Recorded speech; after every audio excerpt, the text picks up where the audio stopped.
In the college football playoffs and the national championship, the World Series, the NBA playoffs, the Big 12 championship, and the best coverage of the Chiefs, Royals, Jayhawks, Wildcats, and Shockers. Locally owned and operated. ESPN Wichita 92.3 FM. Nobody protects you from mayhem like Allstate. On that heavy shelf you hung yesterday, turns out you didn't use enough anchors. Wait, you didn't use any anchors? Now you've got an open floor plan. Trendy. And if you have the wrong home insurance, you could need a wall of money to fix this. So get home insurance with Allstate and be better protected from mayhem, like me. Based on coverage and limits selected. Subject to terms, conditions, and availability. Allstate Vehicle and Property Insurance Company and affiliates, Northbrook, Illinois. Today on Hey Culligan's Smart Home, Smarter Water Softener. Here's Kevin. Hey Culligan, can a smart water softener lift those heavy salt bags for me? Kevin, it can. Wait, it can? Yep, the smart high-efficiency water softener from Culligan can alert your dealer when the salt needs to be replaced, and they'll do it for you, so your water stays soft and you stay away from lifting the bags. I mean, I could lift them if I wanted. No judgment here, Kevin. We're happy to do it, and we're already on the way. Let us help you out with a free in-home water test with the local Culligan water expert at Culligan.com. The Women's Basketball Invitation Tournament is coming to Wichita, and your young athlete can be a part of the action. Join former Wichita State basketball players and friends for the WBIT Youth Basketball Clinic on Saturday, March 28th from 10 a.m. to 11:30 a.m. Open to boys and girls in kindergarten through 8th grade. This fun and energetic clinic is just $10 to attend. And here's the best part. Registration includes one ticket to the championship game on April 1st. Sign up today by visiting GoShockers.com/tickets. Get ready, Wichita. Women's Championship Basketball is headed to the Air Capital. For the first time ever, the Women's Basketball Invitation Tournament semifinals and finals are coming to Charles Koch Arena. Watch the nation's top Division I teams battle it out in the semifinals on March 30th. Then see who takes home the trophy at the championship game on April 1st. All session tickets start at just $40. Don't miss your chance to be part of exciting postseason action right here in Wichita. Get your tickets today at GoShockers.com. The Arizona fans are on their feet. Bear down, Arizona! Hail, hail to the champions of the Midwest, Michigan. Rebound Wadler. The Fighting Illini have punched their ticket to Indianapolis. UConn got a steal. Caravan for Mullins. Long three. He got it! Oh, he got it! UConn has taken the lead. The Final Four is coming to ESPN Wichita 92.3. This is SportsCenter. I'm Christine Lisi. As speculation continues to swirl that the Eagles could trade receiver A.J. Brown with New England as top suitor, Patriots coach Mike Vrabel did not rule out that possibility today at the NFL annual meeting. Told reporters they'll do anything they can to strengthen the roster. Philadelphia is incentivized financially to wait until after June 1st to trade Brown, as the dead cap hit would be reduced by more than half. Geno Smith, coming off his worst statistical season since 2014, widely perceived as a bridge quarterback for the Jets until they identify their long-term solution at the position. He's seen differently, though, by his coach, Aaron Glenn. He's proven a lot in this league of what he's done, especially when you take those times when he was in Seattle. Listen, he fits exactly what we're trying to do. So obviously we've created an identity. The foundation of our offense is pretty good now. Like, I just feel like he's the guy that's going to lead us to the promised land. He's the guy that's going to touch the ball more than anybody else on offense. Former NBA star Amari Stoudemire and former WNBA MVP and champions Candace Parker and Elena Delle Donne headlined the Basketball Hall of Fame's class of 2026. They'll be enshrined in August. Hey, it's Michelle Smallman, and coming up Wednesday, we'll continue to get you set for the Final Four. Will my Illini be able to move on to the national championship game? We'll discuss it on Unsportsmanlike, 6 a.m. Eastern on ESPN Radio, ESPN2, and ESPNU.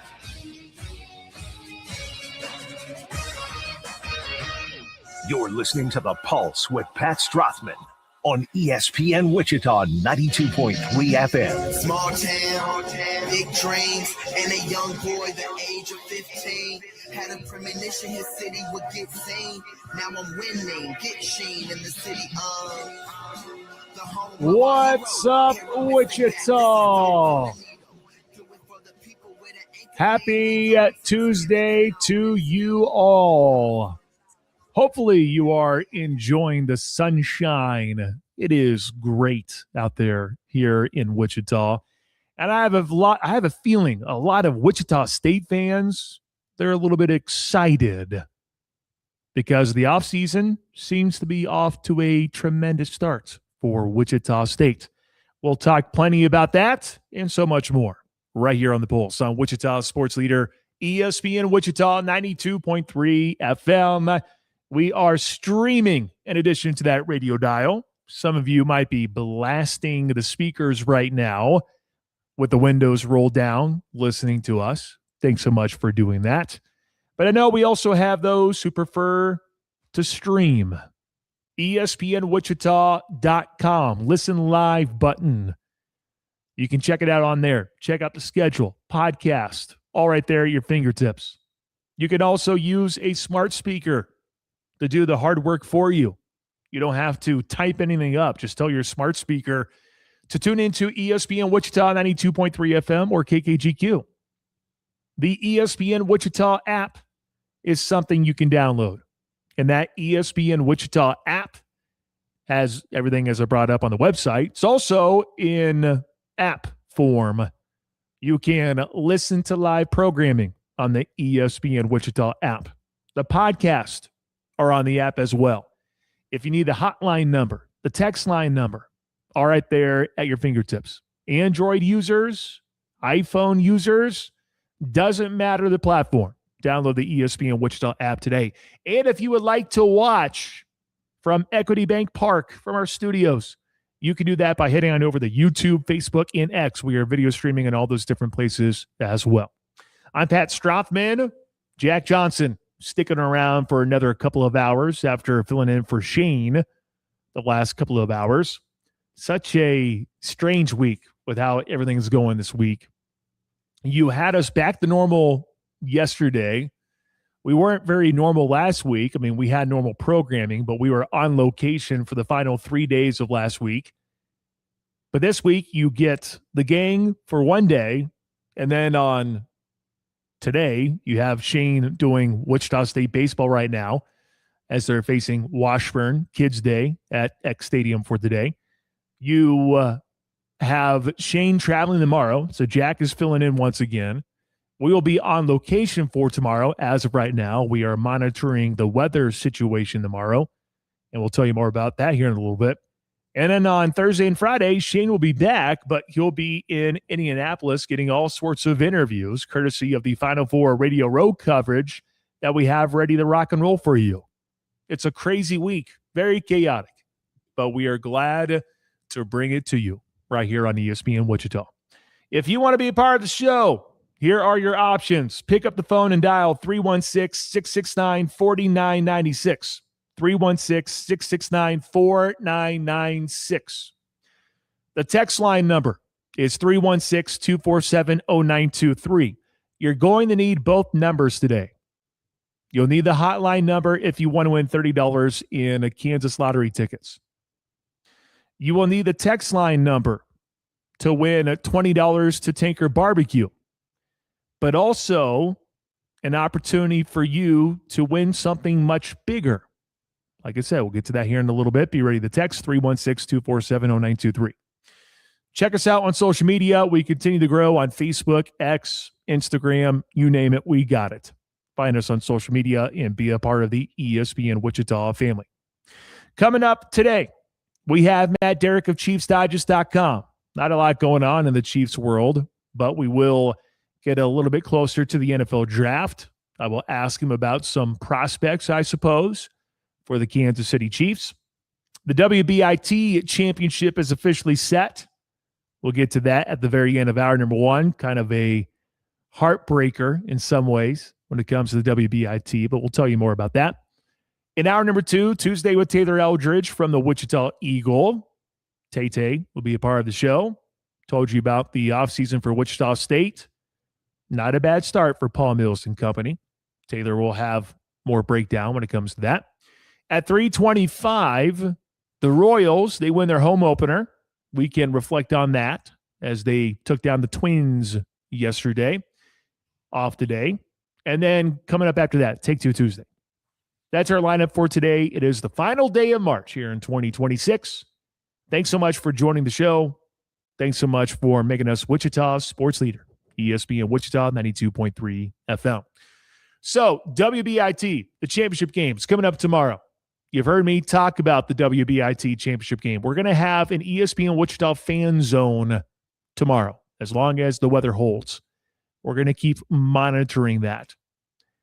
And with that in mind, tomorrow, we're going to give an opportunity to 4 different people. 4 different people. They can come by Charles Koch Arena, and they'll be part of a 24-second challenge. If you make a layup, a free throw, a three, and make the one and only half-court shot attempt that you get, if you do those things, you will get $25,000 toward a car purchase courtesy of Davis Moore. Now, with that in mind for tomorrow, the fan zone itself will be open from 2 to 6. We'll get things really officially set up for the real party from 4 to 6 leading up to the championship game. But at 3 o'clock is when we're going to have people compete. Do you want to compete tomorrow? I'm going to give you the chance right now. You need to be able to do this, though. You have to be available at 2:45 tomorrow at Charles Koch Arena in the parking lot. You have to meet us there. We will text the winner right then and there, who's going to get the opportunity to compete for $25,000 toward a car purchase. If you want to give it a shot, if you want to register, you're available tomorrow. That's the key. Must be present in order to do this bad boy. Text 25K to 316-247-0923. Text 24 and the letter K to be registered. You'll be available tomorrow. And if your name gets called, you will get the opportunity to try and get $25,000 toward a car purchase at Davis Moore. Tomorrow, need you to be available at, I would say, 2:30, 2:45. If that interests you, I need you to text 25K, 25K to 316-247-0923. That's what I need you to do. 316-247-0923. If you text 25K, you'll be signed up. You'll need to be there tomorrow around 2:30, 2:45. We will tell you who's competing, and we'll get them in to compete. Doesn't that sound spectacular? And I'm giving you this option now because of the potential of the rain that might be there tomorrow. So we would tell everyone to come out at 2 o'clock and sign up. And guess what? You can still do that. Tomorrow at 2, you can still show up and sign up in person. You can still do that tomorrow. But I'm going to give you an opportunity now to sign up. Text 25K. So you can be signed up. You'll be available at 2:30, 2:45 there at Charles Koch Arena. And we'll make the announcement of the people who are going to be selected. Now, I know what you're thinking.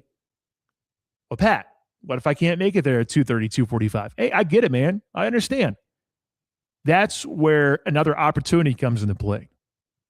Because after we do the 3 initial people at 3 o'clock, we will then continue to accept signups all the way up until 5:30. And when you show up and you sign up, we'll continue to accept those. You have to be around at 5:30. And if you're around at 5:30, we'll make our selection then. And that person will compete in the WBIT championship. Well, they won't be a part of the game, but they'll get a chance to do the 24-second challenge in front of a bunch of people. So if that interests you, if you want to win $25,000 toward a car purchase, all right, the chance to, of course, you got to do the work. We're not just going to give it to you. If you would like to compete, and you could be available tomorrow at Charles Koch Arena at 2:30, 2:45, I would probably say 245 is going to be doable. Show up. We'll pick our 3 winners, and those 3 will compete at 3 o'clock inside Charles Koch Arena to try to win $25,000 off toward a car purchase. Isn't that legit? I think that's so sick. Text 25K to 316-247-0923. 25K. And I'll be mentioning that throughout the rest of the show, so that way I give you an opportunity to win, or at least to sign up. Sign up. If you could be there tomorrow, this is free. I'm not going to spam you with anything. This is a free opportunity to win $25K toward a car. You kidding me? You can't get that anywhere else. Text 25K to 316-247-0923 if you're available tomorrow. Heck, if I were you, I would just take the lunch break later on. Just take it at 2 o'clock or 2:30. Join us at Charles Koch Arena, and boom, we'll get it popping. 316-247-0923. 25K. Text that to 316-247-0923. So, Wichita State, yesterday, we received news of 2 individuals who made announcements on social media saying that they would be returning. TJ Williams, Wichita boy, former Heights Falcon, finished the season very, very strongly. TJ Williams said, yeah, let's run it back. I'm going to return for the 2026-27 season. That in itself is pretty darn amazing. Well, the first person who made the announcement was Dylan Battie. And Dylan Battie, we went through his numbers yesterday, how he was averaging roughly 3 points per game and doubled the average by the end of the season. He ended up scoring 17 points in 17 minutes in the NIT quarterfinals. Dylan Battie, TJ Williams, those are 2 guys that very well could have tested the waters. They could have said, I'm going to enter the transfer portal. I'm going to take a look elsewhere. Maybe I can get some dollars and cents from somewhere else. I can maybe get some more money, or maybe just looking for a better fit. You just never know why certain players are going into the transfer portal, but it feels like 9 times out of 10 in today's day and age for college basketball, it feels like it's driven by money for the most part. Those 2 individuals committed, announcing that they would be returning for 26-27 for Paul Mills in Wichita State. You also have Trey Kendall, the negative. He did say he will be testing the transfer portal or enter the transfer portal and see what he can potentially do. His playing time was pretty erratic there toward the end. Averaged 5 points per game. Defensively did well, but he's going to go find a new home, or at least attempt to. When you look at the potential guys to return for Wichita State, the top 2 on your list are the 2 guys that made the announcement yesterday with TJ Williams and Dylan Battie. Anytime you have a Wichita boy and they want to stick around and really represent for the city, that's pretty important. Just a little bit important. It's also important to bring back someone who really exploded, just really needed the opportunities to showcase his skills. And that's exactly what he did. Dylan Battie at Temple, saw playing time sparingly, goes to Wichita State. Doesn't mean he immediately averages 35 minutes per game. In fact, in the first 10 to 15 games, wasn't maybe seeing the playing time that he would like. Jarrett Valencia goes down. You need someone to take over that position. Dylan Battie took it and ran with it. Took that opportunity and ran with it. But there's a big guy in the middle that everyone's curious about. Will Berg, the big 7'2" center from formerly of Purdue. Will Berg be returning? Because sometimes when you have a good season, especially if you're a big man, there will probably be a lot of schools that come calling just because it's a little bit more of a challenge, I would say, to go get big men.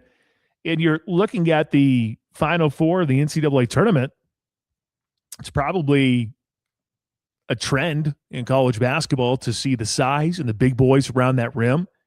You're starting to see some teams build their programs around that. Probably feels good if you're Will Berg. Hey, I'm 7'2". I'm seeing this trend. You're seeing the post players dominate a little bit more. Okay. Well, that could be good for me. And therefore, he very well could have entered the transfer portal once again. I know Will Berg had got a lot of criticism. A lot of individuals really went after him. But when he replaced Quincy Ballard, the question I had, would he be nearly as efficient around the rim? Answer, no. He was 56% from the field. But he got to the free throw line 145 times and made 100 of them. But rebounding-wise, the guy was an offensive rebounding machine. He pulled down 117 offensive rebounds. He averaged 8 rebounds per game in total, averaged 9 points per game, 45 blocks on the season for big Will Berg. And he made the announcement yesterday that he would be returning to play for Wichita State. Will Berg is one of those guys who averages roughly 20 to 20, I'd probably say 3 minutes would be my guess, around there. Guy came off the bench. He started the first 10 games in a Shocker uniform. And then Paul Mills made a change. Put him on the bench, have him come off the bench, and you saw what he was able to do. He became a guy who could score in double digits. He pulled down a boatload of rebounds. He had multiple double-digit rebounding games. We know about his block ability around that rim. And if you were Paul Mills and those on the coaching staff and a part of the fan base, let's be real, if you looked at the roster and you said, okay, you know you're going to miss out on Karan Boyd, no more eligibility left for your top scorer in Kenyon Giles. You also have Emmanuel Okorafor, who's a senior. Although I read somewhere that supposedly he has the ability to get a waiver maybe, which I'm going to talk to Taylor about that because I don't think that's correct because he was honored on senior night. Michael Gray Jr. was not. So I think there's still potentially a chance there for Michael Gray Jr. But if you were to look at the guys who for sure could come back and you don't want to lose them to the portal and you had to go, who are the top 3 guys? Well, the top 3 guys you were able to retain. You got TJ Williams. It's always a good win to keep the local product home and keep them around. You get Dylan Battie, who entered as really a project to a lot of people. And once he got his opportunity, he flourished. And then you bring back your top center in Will Berg. That's a pretty decent place to start. Now, we still got to wait and see about some of the others. Noah Hill is one that comes to mind. Just a massive body, 6'8", 240 pounds. He's a big boy. Didn't see a lot from him this year, but there's still promise with him. Of course, the ones we didn't see at all, Tyrus Rathan-Mays, Pierre Cousinard. Those are ones that we didn't get a chance to see. Jarrett Valencia is one that I'm sure Paul Mills and them want back. Of course, with his injury, what's his athleticism really going to look like? That's a very fair question. But I still think that him and Dylan Battie, those are 2 guys who are athletic. And then Brian Amunique didn't really showcase a whole heck of a lot. But Brian Amunique is an option. A guy who transferred in from Fresno State, had the shooting numbers, but I was a little bit concerned just because someone made 40-some% of their shots from the year before doesn't mean that they're going to be a lock for showing up to Wichita and just draining 3 after 3. We thought A.J. McGinnis of Lipscomb would be that type of guy, and turns out that wasn't the case. Really had a tough time really just getting minutes. I think the same could be said for Brian Amunique. He reminds me a lot of him. But if you're looking to the offseason and you're thinking, well, who are the 3 guys that we can't let leave? They can't go anywhere. Those would be the three that you circle. And all three of them are returning. You lose Drake Kendall. Okay. Could that hurt a little bit? Sure it can. Sure it can. But I think Paul Mills, as we heard before, portal ball, I think Paul Mills will use the transfer portal to try to find, yet again, another Kenyon Giles. He'll probably have a similar game plan as to this past offseason. If we're being honest, you need a guard that can light it up. Maybe he'll be looking at a lower level, someone who wants to prove themselves, someone who saw Kenyon Giles flourish. So maybe that person wants to take the leap and be that type of guard for Wichita State after watching what Kenyon Giles was able to do on a regular basis in a Shocker uniform. Still looking for a lockdown defender like Karan Boyd. I bet you Paul Mills will probably take a peek into that. And you're probably looking for one more big man, if not two. I thought that was something that Wichita State really addressed hard in the offseason because they didn't have that much depth when it was just Quincy Ballard and, Mate Boshniak? And that was pretty much it. Right now you have Will Berg, probably looking for one more true dedicated center. So those are probably the areas that Paul Mills and his coaching staff is really going to hone in on. I think you'll probably see a lot of similarities between last offseason and this offseason. But last offseason, you're just trying to piece it all together, bringing in so many new faces. Well, it ended up going well for Wichita State as they end up with 24 wins. They make the NIT quarterfinals. They were a win away from winning the American Conference Championship to move on to the NCAA tournament for the first time in the last 5 years. A lot to like about the offseason so far for Wichita State. 3 big guys coming back for WSU. We're off and running on a Tuesday. Hit me up with your thoughts at 316-247-0923. Once again, if you would like to partake in the challenge tomorrow, $25,000 toward a car purchase at Davis Moore, you can sign up now. You have to be available at 2:45 tomorrow in order to compete, because it's not a guarantee that you're going to compete, but you're going to have to be there. I need you to text 25K to 316-247-0923. You get a shoe on the championship floor. That in itself sounds like a dream to me. But if you want to win 25K toward a car purchase, you're available tomorrow at 2:45. You can go to Charles Koch Arena, text 25K to 316-247-0923. It's free. You can sign up now. It's easy. 25K. Text 316-247-0923.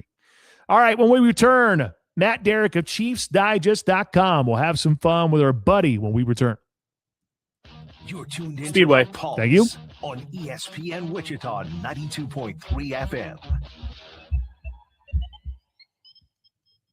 What's up, Wichita? You know what's coming up next month? I know right now we are locked into March Madness, and rightfully so. But coming up next month in Kansas City, Kansas Speedway will once again bring the excitement of NASCAR back to Kansas City, Kansas, April 18 and 19. The action-packed race weekend will kick off April 18 with the ARCA Menards Series Tide 150 at 11:30 in the morning, followed by the NASCAR O'Reilly Auto Parts Series Kansas Lottery 300 at 6 p.m. Sunday, April 19, we'll see the world's best drivers race to the line during the Advent Health 400 at 1 p.m. Kansas Speedway Spring Race is home to the closest finish in NASCAR Cup Series history. Kyle Larson beat Chris Buescher at the line by a mere 0.001 seconds in the 2024 Advent Health 400. Tickets are going fast. Love us some NASCAR. Secure yours today at KansasSpeedway.com. NASCAR returns to Kansas City, April 18 and 19 at the Kansas Speedway. Hi, I'm Martha Stewart, and I have a question for you. You know that unwelcome guest everyone wishes would just leave already? That's COVID-19. That's why I got an updated booster designed to help protect against recent Omicron variants. Got it? Check eligibility and schedule your updated COVID booster at vaccines.gov. Sponsored by Pfizer I got and that. BioNTech. Perfect. The future will be amazing, and that's all well and good. But what about today? You can feel the rush of a 400 horsepower Nissan Z, or climb to new heights in the all-terrain Nissan Frontier. Light up the road in the all-electric Nissan Ariya that feels like a sci-fi dream come true. The future will be great, but today is made for thrill. All you have to do is get in a Nissan and drive. 2023 Ariya and Z not yet available for purchase. Expected availability is this spring for 2023 Z and this fall for 2023 Ariya. The long goodbye begins. A very special evening with Journey. Final Frontier Tour. Saturday, April 4th in Trust Bank Arena. Journey. Tickets are on sale now at journeymusic.com. Your chance to say goodbye to the songs that changed our lives. Journey. Final Frontier Tour. Baseball is back, and the Wichita Wind Surge open the season at Equity Bank Park on April 2nd versus Northwest Arkansas. It starts with opening night, Thursday on the 2nd, with post-game fireworks and a magnet schedule. Friday, another fireworks night, first pitch 6:35, rally towel giveaway. And we wrap it up on Saturday, 4:05 first pitch, gates open at 2:30, Wichita's largest egg hunt, and a bucket hat giveaway. And listen to the games on your home for the Wind Surge, ESPN Wichita 92.3 FM.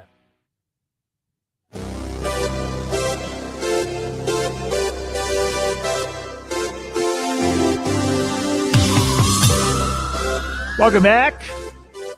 It is the Pulse on ESPN Wichita 92.3 FM. It's quiet time right now for this guy, but I'm sure he is just soaking it all in as much as he can. It's time to talk Chiefs with Matt Derrick of ChiefsDigest.com. It's brought to you by Seven Clans First Council Casino, Hotel, and Resort. Matt, I haven't checked your bracket. I'm assuming it's pitiful. Wow. I mean, you shouldn't assume that. It is, but you shouldn't just assume that. Why? I'm not getting the Dave Lesky kiss of luck last year, where I think the only game that he predicted correctly was the national championship. I'm not gonna lie. When Duke was up 19 on Connecticut, I thought, I'm gonna cruise to this thing. I mean, I may be in like the 20th percentile right now, but once Duke wins the national championship, I'm gonna be sailing into the top 10. I'll be making the money. I'm gonna be getting the prize pack. No such luck, Pat. No such luck. Well, right now I am number 33, so I know I'm not going to win because my champion went down. But you know what? I don't care. I would rather have it happen that way because it was just exciting. Well, I'll do some digging. I'll see where you guys are. Surely you're not like you're in the 20 percentile, so you got to be like on the last page here. Anyways, yeah, I'll do some. I'm on the next to last page right now of your group standings. Yeah, I'm gonna have to. Because what's your deal again? Something about Lesky, isn't it? Isn't that your handle?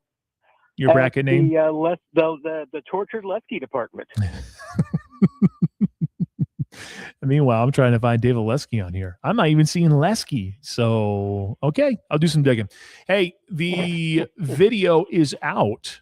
Patrick Mahomes was throwing the football. So I guess all is good, right? Would you just go ahead and pencil it in? He's going to be the starter for the first preseason game for the Chiefs. Can we make that assumption? Surely we can.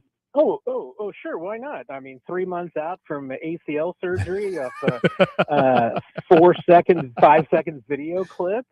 Yeah, it's all done. Just pencil him in. I mean, I'm not betting against the dude. I mean, I'm if Patrick Mahomes says he's going to be ready by week 1, I believe him.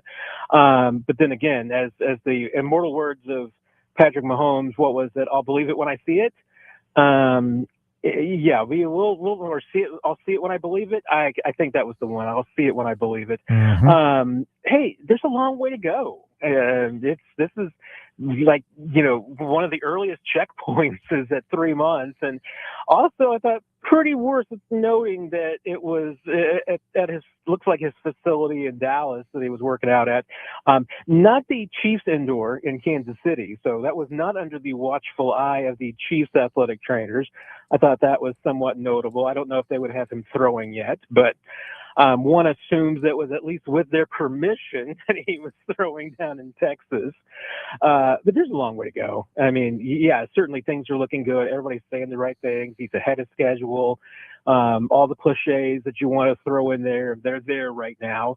But, hey, all it takes is one setback and one slowdown, and you certainly hope that doesn't happen. But you still got to cross your fingers for a little while if you're a Chiefs fan to make sure that he's going to be ready to go by week 1, and that still might not be the case even if things do go well. Yeah. Well, hey, cool. I'm glad that there was a video out there. I'm glad that fans are getting all sorts of exciting or all sorts of excited. I'm glad that they are, but yeah, I'm with you. I'm not one to doubt Patrick Mahomes, but come on now. We have to understand what really went place there or what went down there. Got to ask about Andy Reid. Spoke with reporters at the NFL's annual league meeting in Phoenix, Arizona. And of course, he was asked about Patrick Mahomes. Of course, that's the number one question. But I did want to get your thoughts on what he had to say about Kenneth Walker. I know he said that Kenneth Walker III has worked a lot 2 years ago out of the shotgun, last year primarily under center. So I'm curious to see what your takeaway is when it comes to that. Of course, he's not revealing the schematics, but it does make you wonder because this is a Chiefs team with Patrick Mahomes, who's coming off the injury.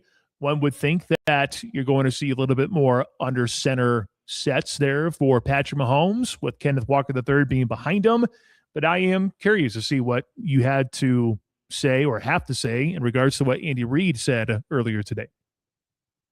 Yeah, I mean, I can't imagine that Andy Reid is just going to completely reinvent himself. I mean, he's done it before, so I'm not going to bet against it. But, it's the West Coast offense. The West Coast offense is generally predicated running mostly out of shotgun. And I get that last year, there was a lot of conjecture from Chiefs fans because it was like, hey, they run the ball better out of the shotgun. The league is running, they were running the ball better under center. But the league as a whole is, going under center a little bit more than they have in the past. But here's the other thing. I mean, this is the stat that came across my eyes this week, Pat, was that, the Chiefs, I think, were in top 5 last year as far as, yards before contact.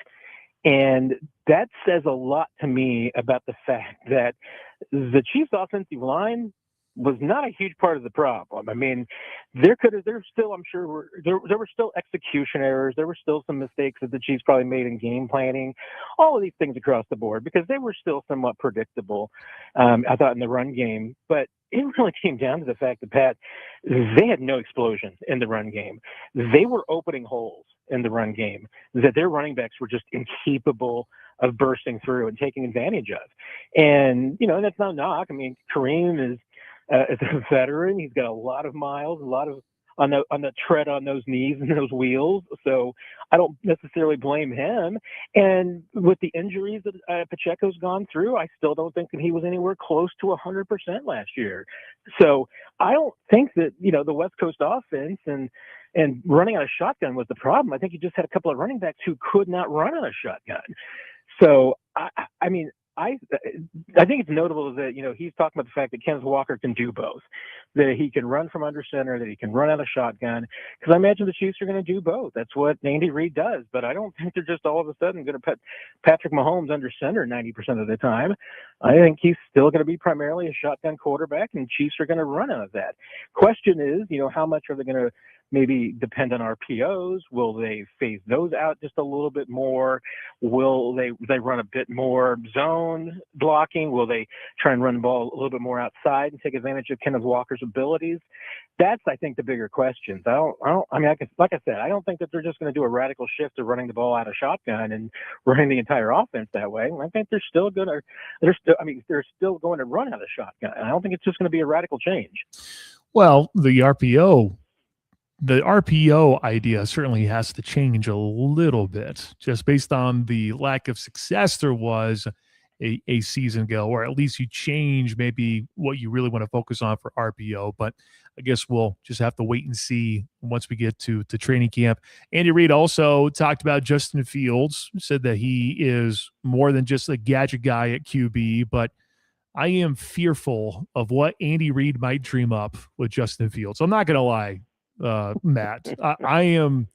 It's nightmare fuel what Andy Reid might do with Justin Fields. I mean, how could you not sit here and go, well, the guy can certainly run. He's athletic.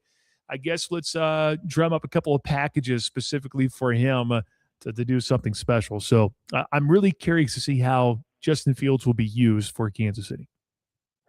Yeah, and here's the thing is that, once when the news came up the Chiefs were picking up Justin Fields, my first thought was, hey, the Chiefs have a game plan for him. They've got a playbook for him.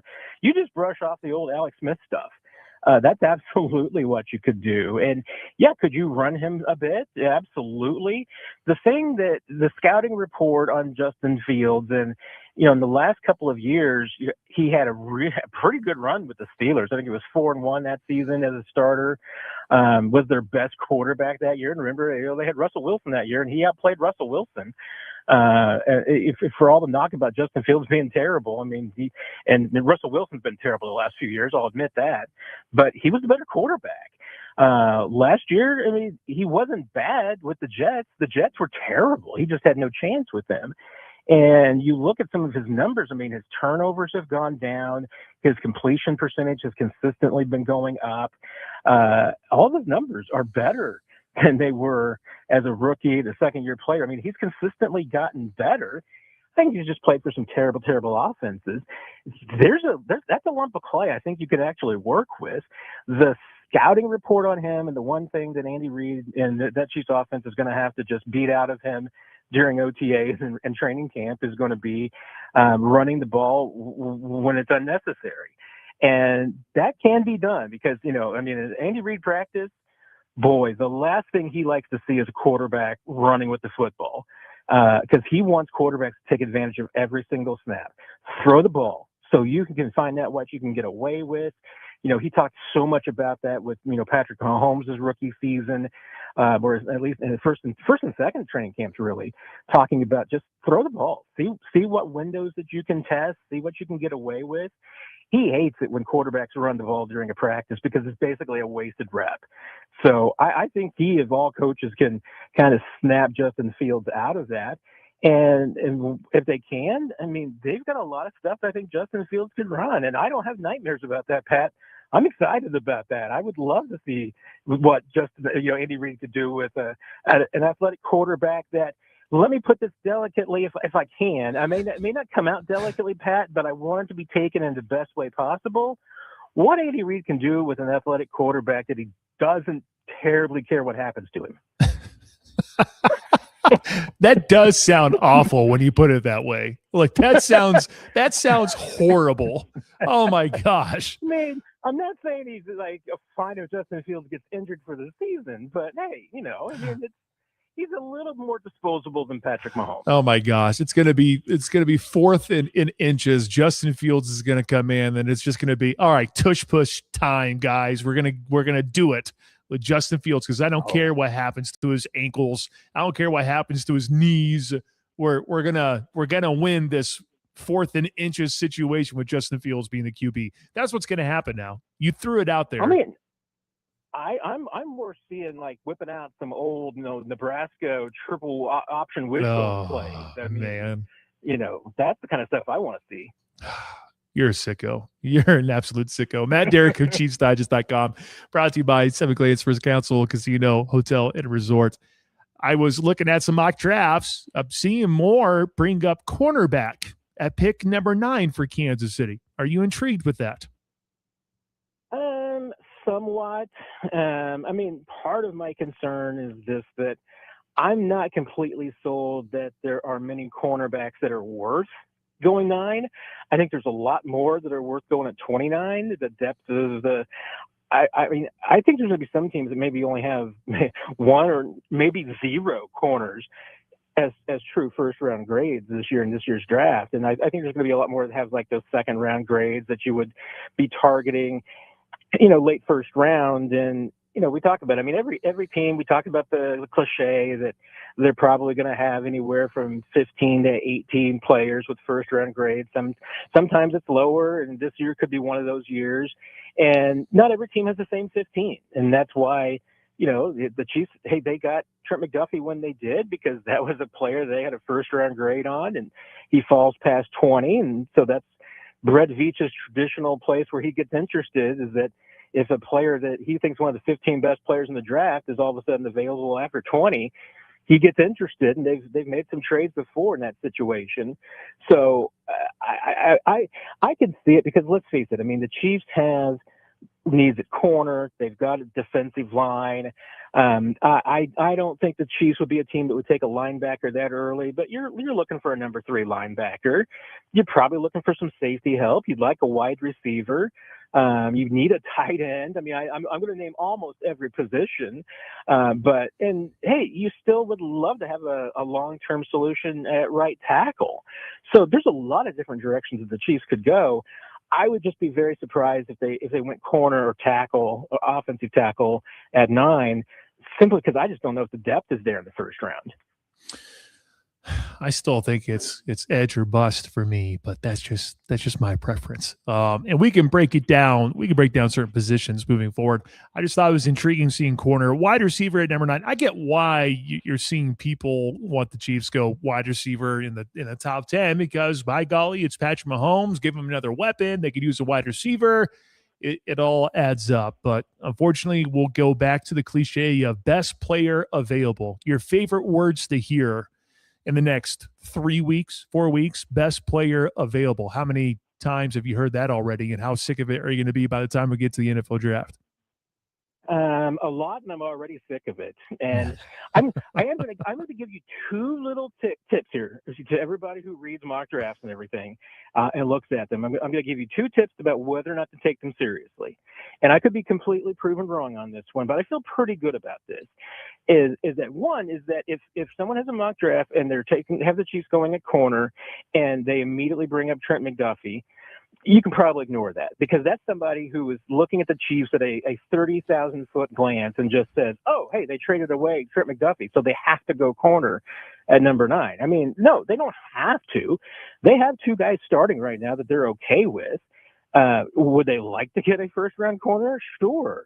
But again, they're not going to take a player with a second-round grade at number 9 if there's one guy that's got a first-round corner grade and that guy's gone before they draft. They're not idiots. They're not going to do that. And 2, I'm close to staking my hat-eating reputation on this one, Pat. The Chiefs are not taking an offensive tackle at number 9 overall. I'm close to saying I will eat my hat if they do. So if anybody you said that numerous times already. I think it's on social media. I'm pretty sure there's evidence of that, because Lesky commented on such things. I did say that. I know I'm trying to remember if I said it about the offensive tackle thing. I may be already there, Pat, but the Chiefs aren't taking an offensive tackle at 9 overall. One, the Maui Goa is probably the kid from Miami is probably the only guy that's a first round graded tackle. He's going to be gone before the Chiefs draft. And again, you don't take a second round tackle at number 9 overall. And then, inevitably I saw somebody last week in a mock draft that had the Chiefs, going number 9, because they're like, hey, they can draft Caden. I think it was Caden Proctor at 9, which is crazy. I mean, I like Caden Proctor, but you're not taking Caden Proctor at 9. And said, yeah, you can plug him in at left tackle and move Josh Simmons over to right tackle.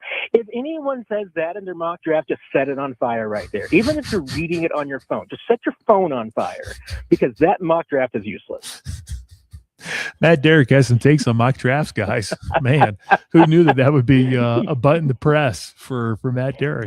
Now we know. That is like my hot button this year. Yes. You told me that the Chiefs are taking an offensive tackle at 9. And like I said, I mean, I've now guaranteed that Brett Veach is probably thinking that. And if he wasn't thinking it before, he's like, well, Matt says he's going to eat his hat. So I probably should take an offensive tackle. Someone just said you have a firm grip on 288th place. Congratulations. Good job.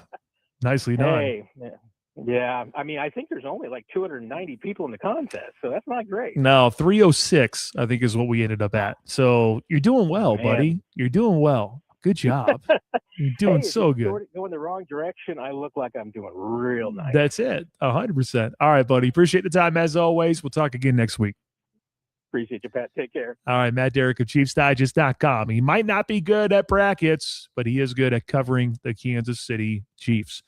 Hour number 2, Taylor Eldridge from the Wichita Eagle joins at 3:02. We have Kansas lottery tickets to give out as well. Up next, though, I'll give you a chance to win some barbecue, courtesy of Tinker Barbecue. Our burnt end of the hour trivia question when we return.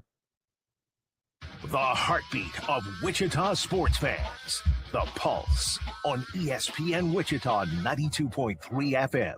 In business, just like in sports, the best defense wins games. That's where Conradi Insurance comes in, delivering elite risk management and employee benefits to companies across the greater Wichita area.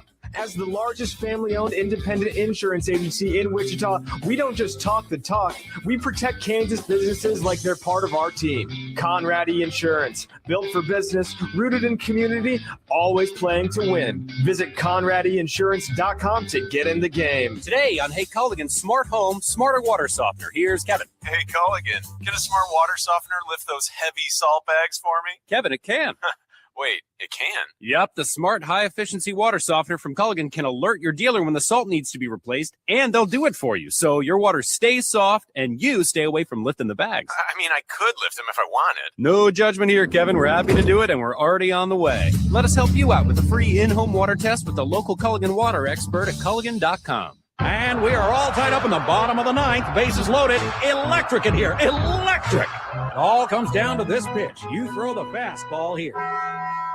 But it looks like Brock is walking off the field and is leaving the stadium. What is going on here? I'm getting word that he left to get a taco. When you need a taco, you need a taco. Introducing the new Cantina Crispy Melt Taco, only from Taco Bell. At participating U.S. locations for a limited time only. Progressive presents Adjusting to the Suburbs.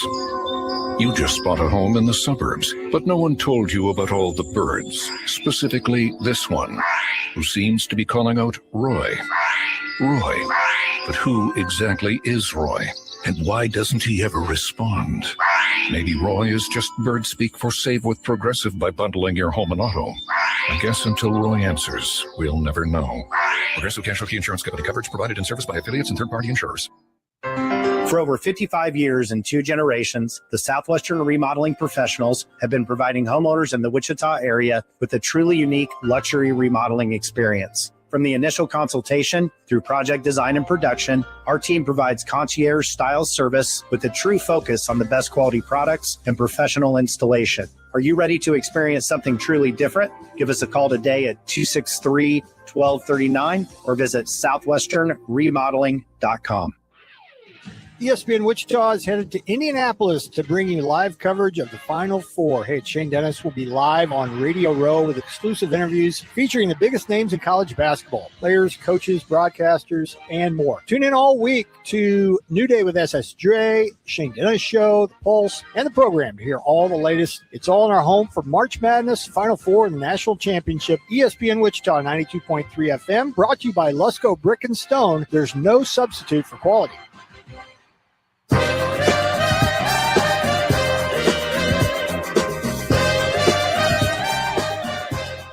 All right, we're about to put hour number 1 to bed. Hour 2 features Taylor Eldridge from the Wichita Eagle, some Kansas City Royals talk, and we'll do a Take Two Tuesday Kansas lottery tickets in hour number 2. Let's give you a chance to win $20 to Tinker Barbecue right now. It's our burnt end of the hour trivia question brought to you by Tinker. You'll need to send your guesses to 247-0923. Be ready to guess at 316-247-0923. I am dying laughing, Jack Johnson. Someone just sent a text, Kyle Lowry. They're trying to guess your question. The answer is going to be Kyle Lowry. That's hilarious. I don't think so, Texter. I think Jack's got something a little bit more challenging. At least that's what I'm thinking. But anyways, let me tell you about Taker Barbecue. Just around the corner from here, 620 West Maple, open Tuesday through Saturday from 11 until 7 o'clock. They have fall off the bone ribs. The burn ends are always spectacular. The pork belly burn ends, just chef's kiss, man. So good. Still need to get over there and try some beer rocks. Yes, I know he's probably listening. I need to get over there. I'll get some beer rocks. It's part of their daily special lineup that they have, which is truly special. But they also have this Chicago-style Italian beef sandwich, which is just incredible as well. They have brisket pizza on Thursdays. Oh, so good. And the sides are always amazing, too, at Tinker Barbecue. Go and see them for yourself. Just around the corner from us, Tinker Barbecue. Refuel your tank with Tinker Barbecue. Jack, what is our burnt end of the hour trivia question? The last time Arizona won the national championship was 1997 when they beat Kentucky. The question is, how many players on that 97 Arizona squad played in the NBA? Just need the number of players. You don't need to list them out. Okay, so 1997, how many of those players on that roster ended up playing in the NBA? Okay. Send your guesses to 316-247-0923. The 1997 team at Arizona was pretty special. How many made the NBA, played in the NBA? Right now, I'm getting all sorts of guesses at 316-247-0923. I do not have the right answer yet, believe it or not. I think we got a lot of guessing, which I'm okay with. I'm okay with that. But we don't have the answer yet. So it's still up for grabs, y'all. Text 316-247-0923. How many players on that 1997 Arizona squad ended up going to the NBA? 316-247-0923. Tomorrow, WBIT championship game. We have our two final teams. They'll be playing right here in Wichita at Charles Koch Arena. Can't wait. Should be fun.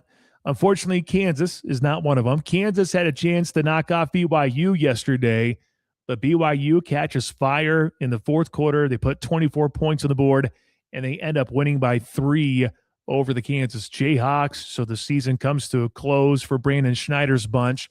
Meanwhile, Columbia ends up pulling away from Wisconsin. The Badgers ended up losing one of their top players earlier in the game, so that was something tough to overcome.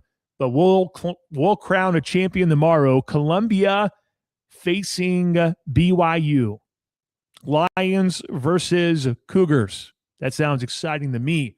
Hopefully you get your tickets. They are very, very reasonable. Get your tickets and come check out the WBIT championship game tomorrow at 6 o'clock.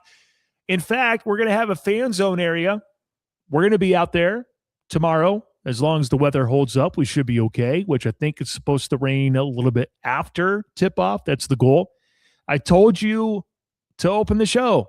If you want to win $25,000 off toward a car purchase at Davis Moore, tomorrow from 2 to 2:45, you can sign up in person at Charles Koch Arena. You can do that. Sign up in person. You can do that.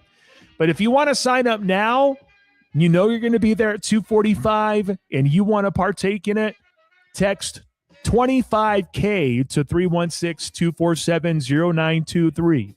Text 25K to 316-247-0923 for your chance to compete tomorrow. You have to be there in person. 3 individuals will compete at 3 o'clock. You got to be at Charles Koch Arena at 2:45. And I'll remind you tomorrow. Text 25K to 316-247-0923. Hour 2, straight ahead.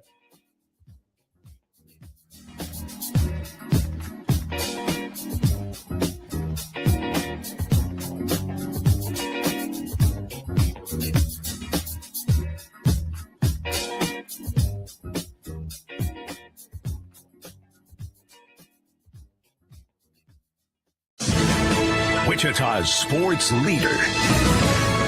ESPN Wichita 92.3 FM, KKGQ News. The ESPN Wichita app is available now for both Android and Apple. Go to your app store and download today. All you have to do is search ESPN Wichita and take the station with you wherever you go. While you're there, find podcasts of your favorite shows. Sign up for our app-only contests. Send a text into the show and much more. The ESPN Wichita app, your source for sports in Wichita. ESPN Wichita 92.3 FM.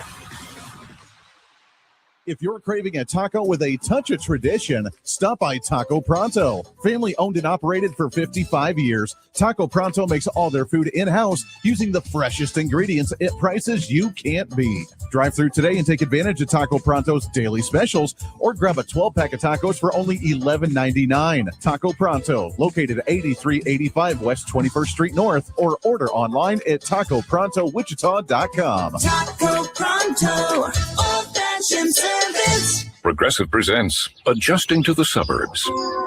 You just bought a home in the suburbs, but no one told you about all the birds, specifically this one, who seems to be calling out Roy. Roy. But who exactly is Roy? And why doesn't he ever respond? Maybe Roy is just bird speak for save with Progressive by bundling your home and auto.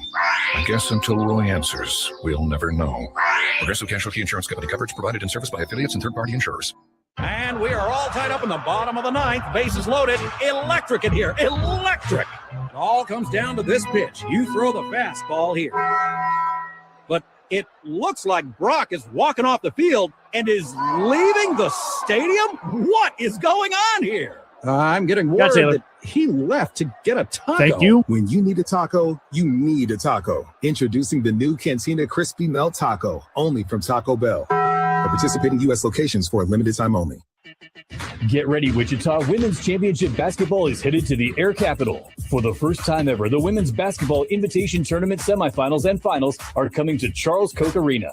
Watch the nation's top Division I teams battle it out in the semifinals on March 30th. Then see who takes home the trophy at the championship game on April 1st. All session tickets start at just $40.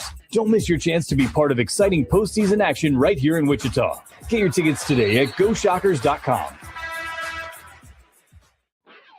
The Arizona fans are on their feet. Bear down, Arizona! Hail, hail to the champions of the Midwest, Michigan. Rebound Wadler. The Fighting Illini have punched their ticket to Indianapolis. Wichita's sports leader. ESPN Wichita 92.3 FM.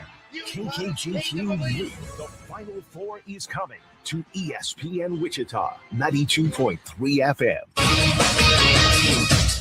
I'm Christine Lisi. Amid the will they or won't they debate regarding the Eagles' potential trade of A.J. Brown, the coach of the top suitor for the veteran receiver commented on the matter at the NFL annual meeting today. New England's Mike Vrabel did not rule out a possible deal for Brown, said the Patriots will try to do everything they can to strengthen their roster. He and Brown do have a connection from their Titans days, notes ESPN NFL front office insider Mike Tannenbaum. A.J. Brown had a ton of success with Mike Vrabel in Tennessee. New England needs a frontline receiver. They're in a win-now mode with a rookie, quarterback on a rookie contract. So to me, that could make sense as well. So I think this story has a long way to go before we really know how it ends. Eagles likely wait until after June 1st for any trade when the dead cap hit is reduced by more than half.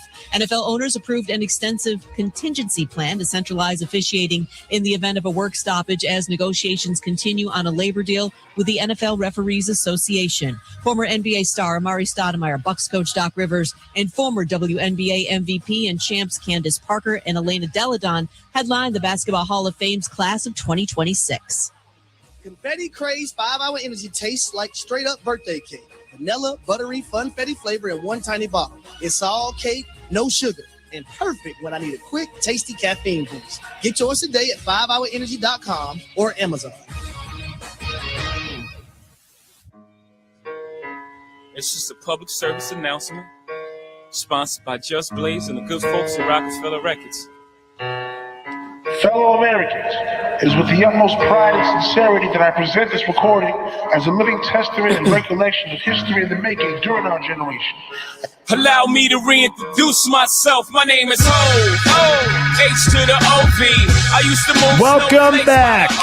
Hour number 2 is officially here. It is the Pulse on Wichita Sports Leader, ESPN Wichita, 92.3 FM, streaming in all sorts of places. Find us on ESPNWichita.com. You can also find us on the ESPN Wichita app on your smartphone. And for good measure, if you have a smart speaker, tell it to tune into ESPN Wichita, 92.3 FM or KKGQ. Allow me to reintroduce myself. My name is Pat Strathman. Producing is Jack Johnson. 316-669-4996. That number will be handy. If you want to win $30 in Kansas lottery tickets, we'll give you that option in a little bit. Text line number is 316-247-0923. Got a good response for the $25,000 toward a car purchase challenge for tomorrow. Got quite a few already. If you are interested, I've reached out to pretty much everyone. I think I missed one, so I'll go back through and find them. But if you're interested in competing tomorrow, you got to be there at Charles Koch Arena, 2:45 tomorrow. And we will pick out the 3 winners. And those 3 individuals will compete at 3 o'clock. And then, we'll see if someone can do the job, if they can actually win $25K toward a car purchase at Davis Moore. I hope that ends up happening. That would be great. And if you're listening, if you're just now tuning in, tomorrow, 2:45, if you can be there at Charles Koch Arena, if you can tell me, yes, I will be there. I will compete for a chance to win $25K toward a car purchase, 24-second challenge. You got to hit 4 shots, layup, 3, free throw, and you only get 1 half-court shot. If you do it all in 24 seconds, you might be winning $25K toward a car purchase at Davis Moore. That's tomorrow. You can still sign up in person starting at 2 o'clock tomorrow. Just FYI. You can still do that. You don't have to text now, but I'm giving you an opportunity now because I'm just in a generous mood. So feel free to text 25K to 316-247-0923. All right, let us get to some sports talk. Coming up in a little bit, we have Royals talk. After that, at Take Two Tuesday. But right now, we focus on the Shockers as we welcome in Taylor Eldridge from the Wichita Eagle. Tuesday with Taylor, brought to you by Crosswinds Casino. Taylor, I know it's a bummer. Basketball is not continuing. You're not in Indianapolis this week, which is a real bummer because I'm sure you were looking forward to going to Hinkle Fieldhouse, but the Tulsa Golden Hurricane had other plans in mind as they were able to take down Wichita State. But what a thrilling game for the Shockers. And it's one that I think would really define what the team was about this year, a team that never really quit. They had certainly a blowout in Boca Raton against FAU, but for the most part, they competed their tails off all the way until the very, very end to trail 30-6 right off the bat, to just come back and be in the game within 8 points, 6 points. That in itself is a win to me. Not only did they do that, but they also took a brief lead, just couldn't find a way to capitalize down the stretch. So a rough one for Wichita State, but I would think that that's a good way to go out rather than getting, just demolished by 30-plus points in that game against Tulsa. Your thoughts on the near epic comeback for Wichita State against Tulsa? Yeah, what a strange game. They get down, I think it was like 30-6, right out of the gate, and the game looked over, after 8 minutes. And the good news for WSU, though, is, 8 minutes in, you still have 32 minutes left in the game. I kind of compared it to, soccer fans out there, if a team goes up 2-0, like right out of the gate, the game just changes, the intensity is not the same. You change the way that you play. The other team knows what it needs to do, so it's way more aggressive. And you kind of saw that with WSU. They just kept chipping away. And it was real strange because, if you think you're going to come out of a 24-point deficit, most of the time it's going to involve a lot of three-pointers. this almost involved no three-pointers. WSU was 2 for 19 beyond the arc. They were able to claw back into that game because of the free throw shooting, 29-31. This was a team that was, bottom 50 in the country for a lot of the season. And to go 29 for 31, 94%, that was pretty impressive. They got to the foul line a lot, and they converted a lot. So, man, I thought for sure, when TJ Williams put them in front with about 4 minutes left, you would have asked me then, I would have told you, WSU is going to win this game. But give Tulsa a lot of credit. They were the ones that came up with the key plays down the stretch. WSU still had a chance there in the last 30 seconds, just needed one defensive rebound and could not come up with it. Tulsa gets that offensive rebound, kicks it out, and it becomes a foul game after that. So devastating loss for WSU. I think they had a lot of pride that they could, leave the court with, because they were able to pick themselves up off the mat, from 24 points down and take that lead. And they went out, doing what they did all season, fighting. That was kind of what KG said after that game. That's our identity all season. We're fighters, and we went out fighting. So I think all those guys that last time in their WSU uniform, I think they had a lot to be proud of. As you look at the season, 24-12, made it to the NIT quarterfinals. I know it's not the NCAA tournament, but would you consider this a successful season for Wichita State and one that can launch the program forward? Paul Mills said that they're going to be a top 25 program. Do you feel like that this season is putting them on the right path to get to being a ranked team once again? Yeah, I think it's definitely a step in the right direction. I think Paul Mills would be the first one to tell you, he's not here to win 24 games. He's not here to play in the third round in the NIT. They have much larger goals than that. And we can debate on if that's realistic anymore with the current structure of college basketball, where, these power conference teams are just shutting out so many outside that structure. Is it realistic for a team in the American to be a top 25 team? We can debate that, but I think this was certainly a step in the right direction. You look at the last 2 months of the season, they go 14-4. They play really good basketball. They had a clear identity. We're going to dominate you on the glass. We're going to play good defense. And, we're going to, just get enough offense from Kenyon Giles and just, rack up those second chance points. And I think that's a formula that can continue, especially after, I'm sure what we'll talk about here soon is, who they're able to retain. They have serious momentum now going into next season. They end this year as a top 75 team on KenPom. And, that's with a pretty shaky first half of the season where, I wrote that story early on about the luck factor on KenPom, which is kind of ironic. I feel like none of these fans read the story. They just saw the headline that WSU is like the unluckiest team.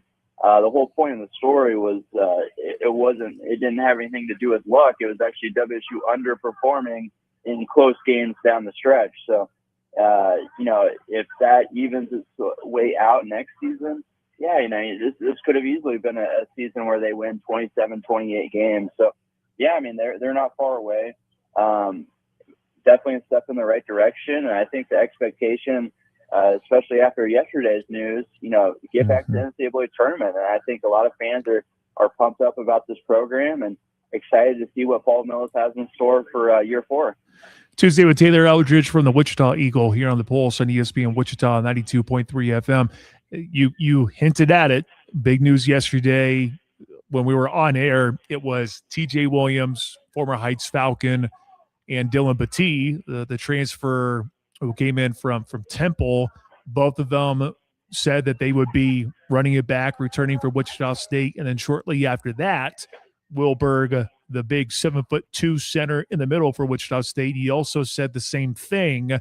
If you were to look at the roster and circle, all right, which guys do we have to retain? Paul Mills, I would argue, went 3 for 3. He got the top 3 guys that he really wants. TJ Williams and Dylan Battie both had really strong finishes to the season. Will Berg, I know, got a lot of criticism for being a big guy and maybe not finishing at a high clip around the rim. But be able to retain those three guys, how big of a starting point is that for Paul Mills as he continues to sift through the transfer portal and look at guys in the offseason? Yeah, if you just came up with a list of, who are the guys on the open market who would command the most money, those are the top three names. I don't think anyone would argue that. So for WSU to be able to retain those guys, huge start for Paul Mills, to the off season. And, before he can, transform into Portal Paul, I wrote about this a lot, before he could do that, he's got to, take care of business at home, make sure they retain these guys. And they were able to do it, give the staff a lot of credit. You never know truly, if, what they're saying, how close the bonds are, how much they love playing with each other. You don't know if that's lip service, but it felt genuine with this team. And I think their actions, follow those words because, no hesitation from TJ Williams, Dylan Batiste, Will Berg, all three of those guys probably could have moved up to a power conference team and made a lot of money. And they want to stay here and they feel like they have unfinished business at WSU. I think they really enjoy the setup here in Wichita. They want to be the guys that, bring that Shocker culture back, bring those winning ways back to Koch Arena. And, man, I think this is like the most excited the fan base has been since, maybe the Marshall era. I know WSU won that championship, but it was during COVID season. It was just a weird time in the world. So it feels like right now, this is the most excited the fan base has been. And we still have the transfer portal to go. Paul Mills still has a chance to really build on this excitement. And now that he's got the front court in place, now they can really go aggressively attack those needs in the back court now and on the wings. I want to ask about the seniors. I want to make sure we're getting the information correct. Kenyon Giles out of eligibility. Karan Boyd out of eligibility. I know Emmanuel Okorafor was celebrated on senior night at Wichita State, and Michael Gray Jr. was not one of those guys, if I recall correctly. So where do those guys stand in terms of eligibility? Could they come back for Wichita State? Because I've seen different information. I want to make sure it's clear that guys who are listed as seniors truly have a year of eligibility remaining that they could come back to Wichita State. Yeah, what a time in college basketball where, they're listed as seniors, you still don't know. So, I feel like we're almost at the end of the COVID stuff, and it feels like we're almost there. But this actually has nothing to do with the COVID seasons. This is more getting years back from injury redshirts, retroactively. So Mike Gray, according to Paul Mills, does have another year of eligibility. They were able to get a year back from him. That first year he played college basketball at George Mason, he got hurt for the whole year. So they were able to get a red shirt for him, according to Paul Mills. So he's still eligible. Emmanuel Okorafor, kind of the same deal. They're applying for a waiver. That one's still up in the air. They don't know yet if he's going to be eligible. They are working with that, behind the scenes. And I talked to, Emmanuel after the NIT game, and he said still a work in process. No update there, but he would love to come back to WSU if that is a possibility. Only two certainties are Giles and Boyd. They are done for sure. So they are, turning their attention to professional basketball. Gray, according to Paul Mills, for sure, another year of eligibility, and Okorafor, that's going to be up in the air. We don't know that for sure yet. Okay, good stuff. Thank you for clearing that up, because I do remember him talking about E-Man. I couldn't quite recall Michael Gray Jr., but if you go off of senior night festivities, you could really you can read between the lines as to who's got eligibility and who doesn't, because if they're being honored on that night, then that should tell you that they're probably going to be out of eligibility, but not the case for E-Man. Seems like there's still a chance that he could come back for another season for Wichita State. We do know that there's one person in the portal, or at least he intends to go, and that's Dre Kendall. His playing time was really all over the place, averaged 5 points per game off the bench, really known for his defensive efforts, being a spark plug off the bench. How big of a loss is that for Wichita State? Yeah, when he committed, I thought, Drake Hindle had a chance to be, the starting point guard for this team. And that never really materialized. He was always coming off the bench. And the first, really in the whole non-conference, he had a pretty large role on the team. He was averaging, more than 20 minutes per game. And once conference season rolled around, like you said, it became more of a roller coaster. His role kind of decreased, especially late in the season. There were games he played under 10 minutes. So, it's a loss. He certainly has abilities that I think weren't showcased at WSU just because of, the fit, who he's playing with, what this team needed from him. So I'm sure that's a situation where he wants to go somewhere his last year of college basketball. He wants to go somewhere probably where he can play, more minutes and show what he can do. And, I feel like WSU kind of had him in a specific role that they needed from him. And I think he can give a little bit more. And so hopefully he can find a good spot. And, I think it'll be interesting to see where he goes. And because I think he can be kind of a breakout guy senior year. Because like I said, you watch his tape at Barton, he's got a lot more to his offensive scoring game than what he showed at WSU. And, like you said, he was a spark plug off the bench, changed a couple games with his defense. But, he can score the ball too. He can set the table for an offense. So it's a loss. But WSU, that's a position that you can fill probably pretty easily with, now that, like I said, the front court is in place, they have a very clear pecking order what they can go chase now. So I do think that helps WSU. I think it's just one of those situations. It's best for both parties to kind of move their separate ways. Yeah.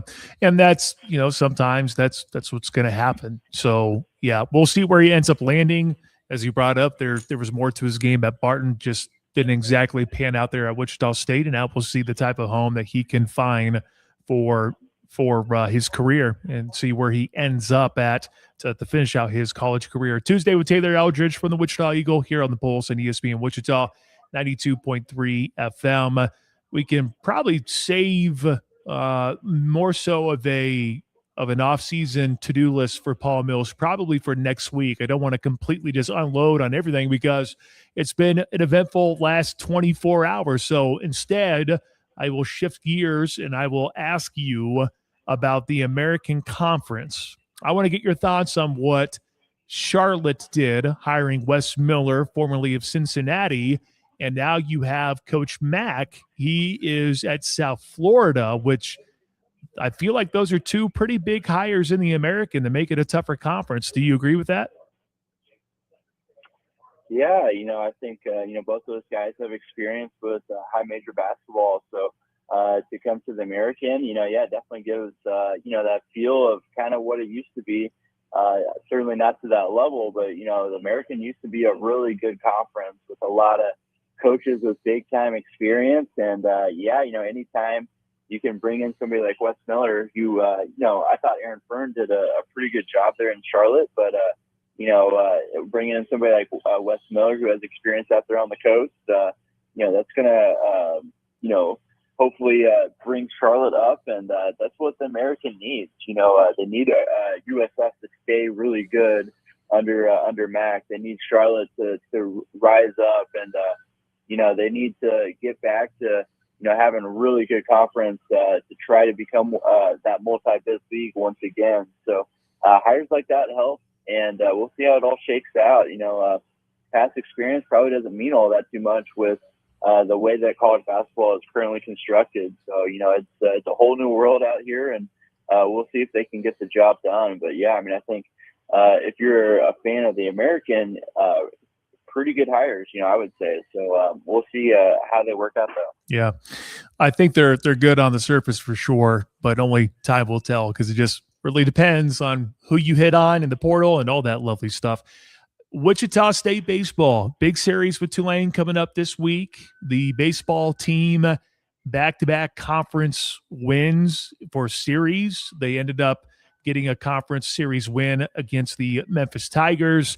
Yes, it wasn't a great Saturday. That's back-to-back Saturdays in which things weren't all the greatest there for Wichita State. But a series win over Memphis with a team that is battling with some injuries.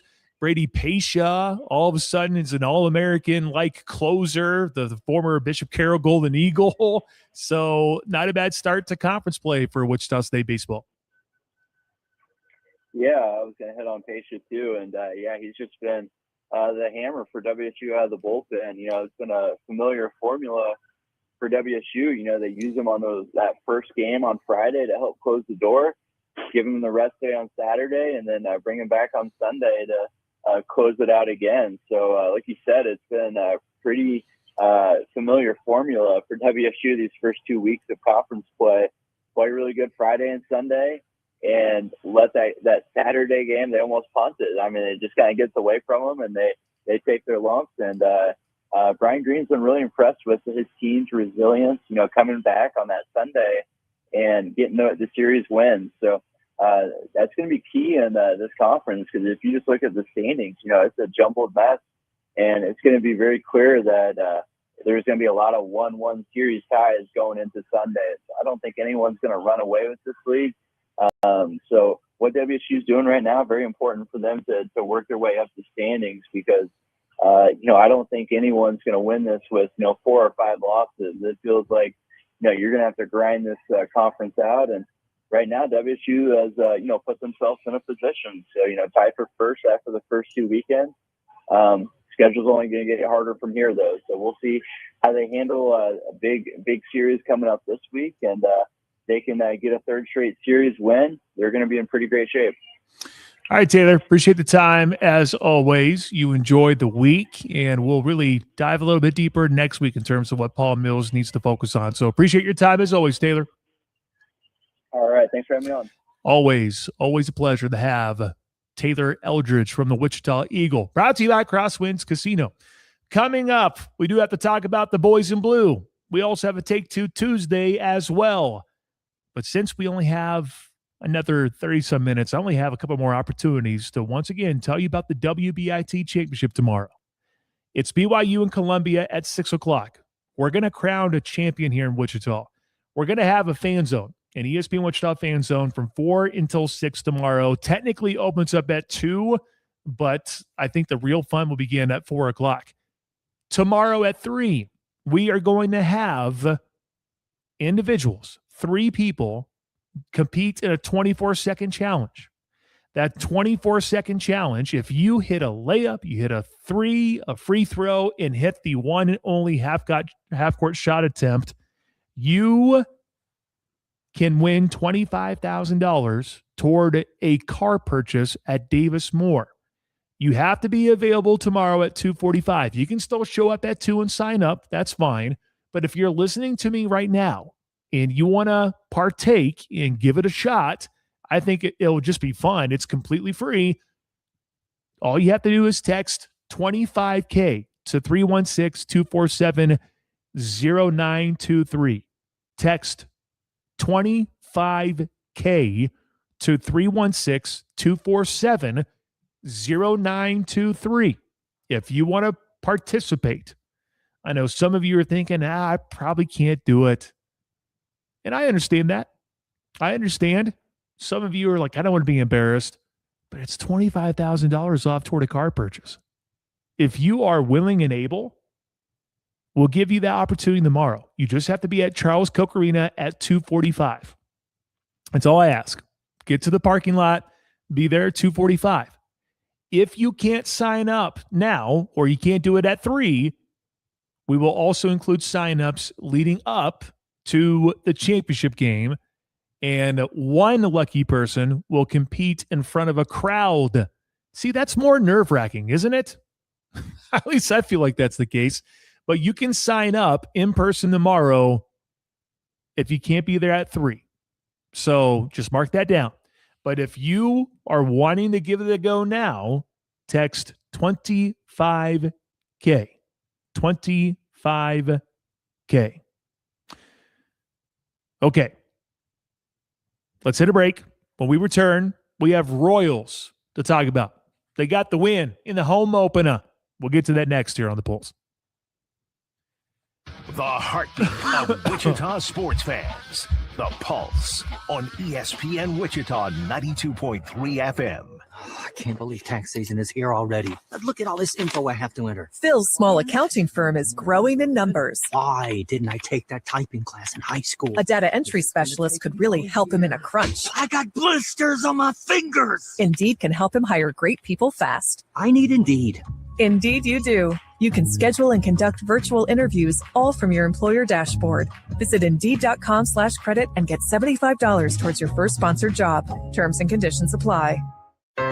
For over 55 years and 2 generations, the Southwestern Remodeling Professionals have been providing homeowners in the Wichita area with a truly unique luxury remodeling experience. From the initial consultation through project design and production, our team provides concierge-style service with a true focus on the best quality products and professional installation. Are you ready to experience something truly different? Give us a call today at 263-1239 or visit southwesternremodeling.com. The future will be amazing, and that's all well and good. But what about today?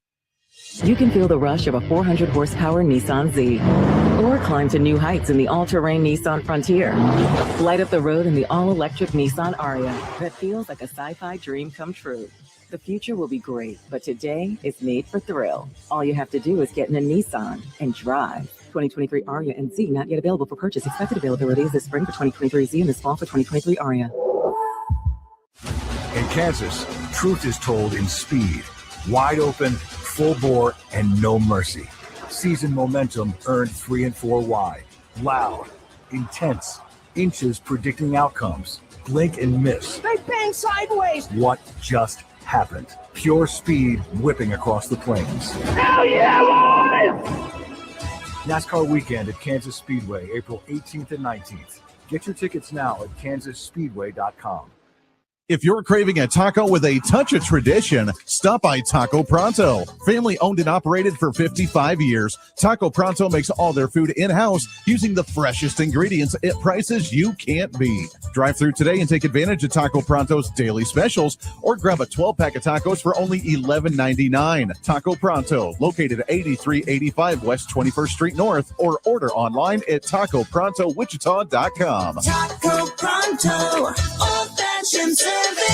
Baseball is back, and the Wichita Wind Surge opened the season at Equity Bank Park on April 2nd versus Northwest Arkansas. It starts with opening night, Thursday on the 2nd, with post-game fireworks and a magnet schedule. Friday, another fireworks night, first pitch 6:35, rally towel giveaway. And we wrap it up on Saturday, 4:05 first pitch, gates open at 2:30, Wichita's largest egg hunt and a bucket hat giveaway. And listen to the games on your home for the Wind Surge, ESPN Wichita 92.3 FM.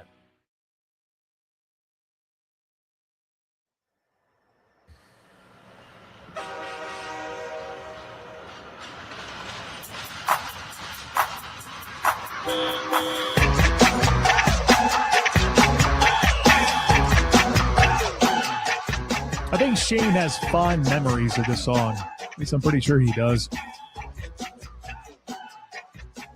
Shane should be here in studio in just a little bit. Not to be part of the show. He just has to swing on by and get ready for Indianapolis. He'll be going to the Final Four. He leaves tomorrow, so Jack will have you tomorrow.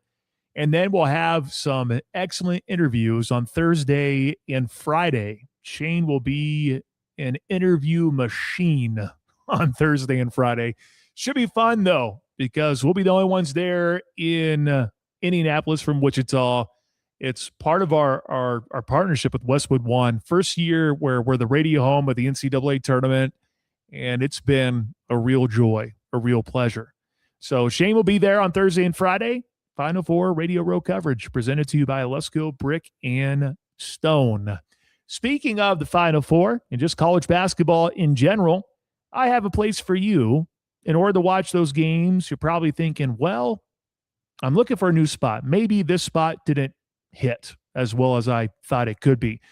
Well, let me tell you what the correct answer is in order to go and watch basketball, any sporting event. Twin Peaks is the place to be. 2 locations in Wichita. We were at Twin Peaks East last week at 21st and Rock. Next time we're at Twin Peaks, we'll be at Twin Peaks West, which is at Ridge and Taft. College basketball is in full swing, and the best place to catch every rivalry and every big shot is Twin Peaks. Enjoy scratch-made favorites, legendary wings, and 29-degree draft beer with wall-to-wall TVs putting you courtside. Twin Peaks. Eats, drinks, scenic views. Last time I was there, I had the spicy Thai chili wings, and for the first time, I said no to the fries. I always just say, yeah, go ahead. I could barely finish my wings last week. That's how giant they were. So, yeah, go get you some wings at Twin Peaks. 2 locations in Wichita. Okay, the Kansas City Royals. Yesterday, they took on the Minnesota Twins. A 3:10 first pitch, home opener for the Kansas City Royals. And Kansas City, after losing 2 of 3 to the Atlanta Braves, they got back to 500 as they got the win over the Minnesota Twins yesterday, 3-1. You have Chris Bubich, who ends up shoving there for the Kansas City Royals. Although it didn't look all that great there in the second frame, Matt Wallner, former Wind Surge player, the one thing he did well here at the AA level, the dude hit bombs. And he hit a bomb off Chris Bubich in the top of the second to make it a 1-0 lead for the Minnesota Twins. Also, former Wind Surge player, Simeon Woods Richardson, he was on the bump for Minnesota. And Kyle Isbell just continues to own him. It's pretty amazing watching what Kyle Isbell can do. He ends up launching a 2-run blast, scoring Jonathan India to make it a 2-1 lead for Kansas City going into the third. And that's when you saw the adjustments for Chris Bubich. You saw the adjustments. You saw what he was able to do. And he was quite good. 6 innings, scattered 2 hits over the 6. A run given up, 3 walks, 4 Ks, and of course the 1 hit was a home run. 75 pitches for Chris Bubich. And I think what's even more impressive, as much as Carlos Estevez has been in the headlines, and I get why, because he completely blew it on Saturday. I get that. But can we just say that the start of the season, bullpen-wise, I've been encouraged with it. It's just 4 games. Small sample size. Very small. Everything can change in a hurry. But I felt like in the offseason, Kansas City was able to shore up that bullpen. Some people just hung up on Carlos Estevez, throwing 90, 91 miles per hour in spring training. Sure, Matt Cotrero trotting him out in that situation on Saturday, yeah, probably not the best of decisions. But in some ways, I can kind of see it. Doesn't mean it was the right decision, but I can kind of see it. So what do you have yesterday? Chris Bubich, tight game. It's a 3-1 lead after Isaac Collins hit a home run. What do you get from Kansas City's bullpen? A combination of Daniel Lynch, who throws an inning, gets a K, only threw 9 pitches. And then you see Nick Mears. He goes an inning, surrenders a hit, 1 K, 8 pitches thrown. And then you get to Jonathan Schreiber. And John Schreiber ends up getting the save. 1 hit surrendered. He threw 15 pitches. But he was able to hold on to the lead and ends up getting the save when you don't have your best guys really be available in the pen. I thought that was a job well done.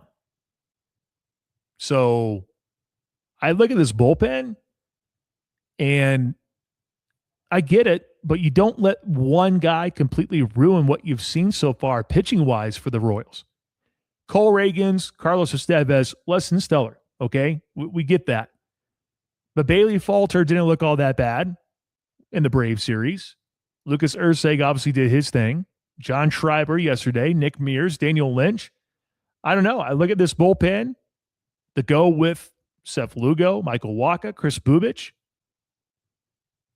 I think you've seen some solid pitching for this Kansas City Royals team. Once again, we're 4 games in. Everything can change. Starting tomorrow, you could see everything turn on a dime. That's baseball. It might not last all that long. But I got to say, taking a look at what we've seen pitching-wise at this point, I think it's a good starting point for this team. You've seen some sharp guys. You've seen some sharp pitching so far at this point. And I've been encouraged with the bullpen so far at this point. Might not be the case for a lot of people because they're still hung up on Carlos Estevez. And listen, that needs to get fixed. No one's denying that. That absolutely needs to get fixed. And after the blow-up, you get to give Carlos Estevez a chance just to relax. Hey, man, figure it out. Just get right, and we'll get things going. But everyone else, for the most part, off to a tremendous start for 2026. Michael Garcia goes 2 for 4 in the leadoff spot. Salvador Perez, 1 for 4. You have Jonathan India going 1 for 3. But your 8-9 hitters combining for 3 of the 7 hits. Collins goes 1 for 3 with that homer. Kyle Isbell 2 for 3 with 2 runs driven in with that 2-run shot. Your 8-9 hitters gives you that. That's pretty darn solid there for Kansas City. And meanwhile, for the Twins, I know around here, former Windsurge players are on this roster. So figured I would go ahead and maybe just line up here for you in case you're curious. Austin Martin in leadoff goes 0 for 1. He walked twice, got a hit. Oh, excuse me, I said 0 for 1. He was 1 for 1, got 2 walks yesterday.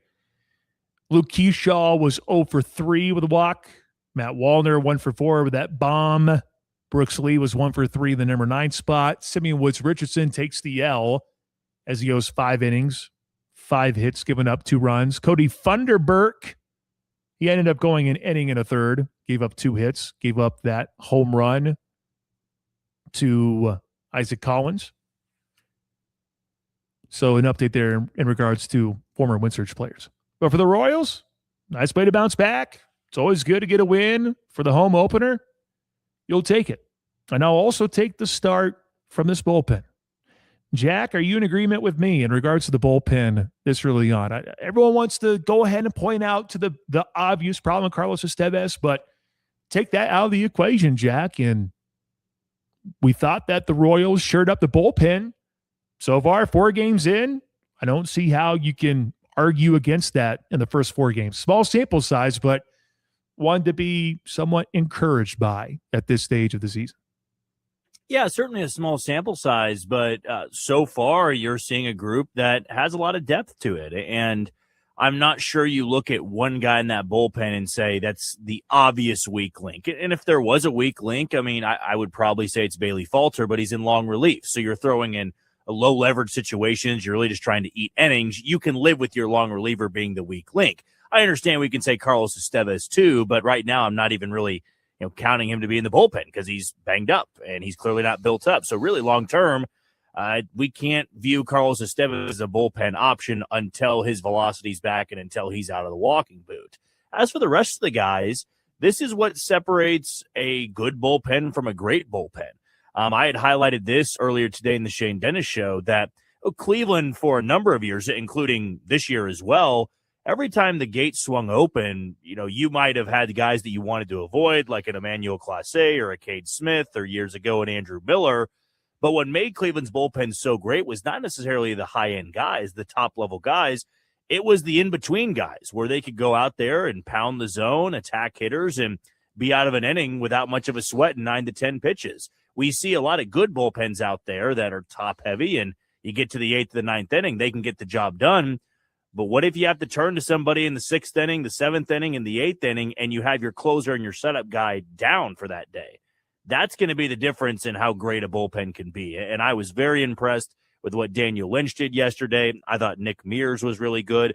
And John Schreiber, who I would say a lot of people didn't want to see him in that closer's role, he did his job. He knew he had to throw strikes. He knew he had to pitch to contact, and that's exactly what he did. Now, we can also acknowledge that the Twins lineup is not as scary as Atlanta's, and it's not as scary as what Milwaukee's going to be over the weekend, but it beats the alternative, which would be imploding and then blaming it on, our closer's banged up and, Matt Strahm and Lucas Erceg were unavailable. Yesterday, you wouldn't even known that the Royals were sweating it out and trying to get the final 9 outs of that game without their 2 top relievers. And with the off day today, they'll have their full complement of guys tomorrow. And that's the exciting part about it is I think whereas last year it was very top heavy of you could really only count on Lucas Erceg and Carlos Estevez.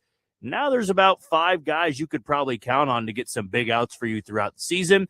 Might not always be that way, but the other part to it too is that there's a couple arms in AAA that can be upgrades for you in the bullpen, and they're staying stretched out for the Storm Chasers, but there will come a point in time where Steven Cruz is called upon, and Luinder Avila is called upon, and Bergert and Kolick, and they're going to push out some guys in a bullpen that you're hoping to be top 5 in all baseball this year.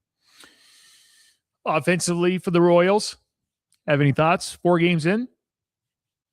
It's certainly been a slow start for them. I always kind of think early on in the year, a lot of guys press because they know that there's a lot of eyeballs there. And it's not to say they can't perform under pressure. It's just a pressure-filled spot where, you can be hitting 111 and it's easy to look at the stats and say, gosh, that guy's not very good or he can't hit anything. And then it takes 1 3-for-4 game and you're hitting 280.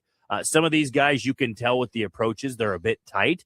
And that, to me, goes back to if the top of the order can set the tone, they can set the table. You've got Garcia, Witt, Pasquantino, and Perez hitting the cover off the ball. The other guys are going to be able to exhale a little bit. Where right now, in the first 4 games, everybody at the bottom of the order is coming up when it's 1-0, it's 2-1, it's 3-1.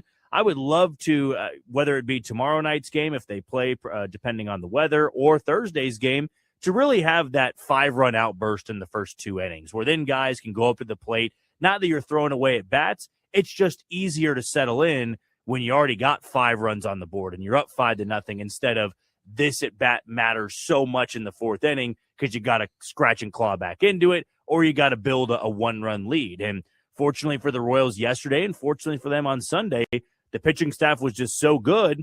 All they needed to win both those games was 2 runs, and they got 4 on Sunday and they got 3 yesterday. Kansas City Royals off today. They get a chance to relax a little bit, and then they'll be back at it tomorrow. They're at Kauffman Stadium, and they'll do it again on Thursday, and then they'll just run into another series after that, where they'll face the Milwaukee Brewers, who are off to a solid start, I would say, there in Major League Baseball. But the Royals, they got the dub. Home opening win. I think that always feels good. Anytime that you can win that first one there at home, I think it just always feels good. Going 1 for 1 at Kauffman Stadium. You'll take it. 316-247-0923. Continue to text the show. Mr. Gotti, I do see all of your comments on YouTube. It was basically saying bullpen's been looking good. 3 consecutive quality starts there for the starting pitching for Kansas City. And yes, Mr. Gotti, I do know that the mic is hot during commercials. Rarely are you really going to hear any bad language on there, though. So maybe that's the way to encourage people to go on over to YouTube. If you want to listen to Jack and I talk, we can definitely do that. You can see what it looks like behind the scenes with Jack and myself. So head on over to YouTube and check it all out.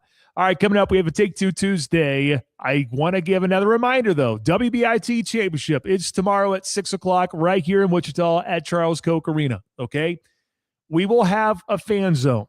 It'll be taking place from 2 to 6 o'clock leading up to the championship game at 6. You should get your tickets. Tickets in themselves are going to be nice and reasonable. You can take the fam out. Should be a lot of fun tomorrow. The real fun for the fan zone, I would argue, will be from 4 to 6-ish. I would hope that the rain can stay away, but we'll do the very best we can for tomorrow, obviously. I can tell you one thing, though.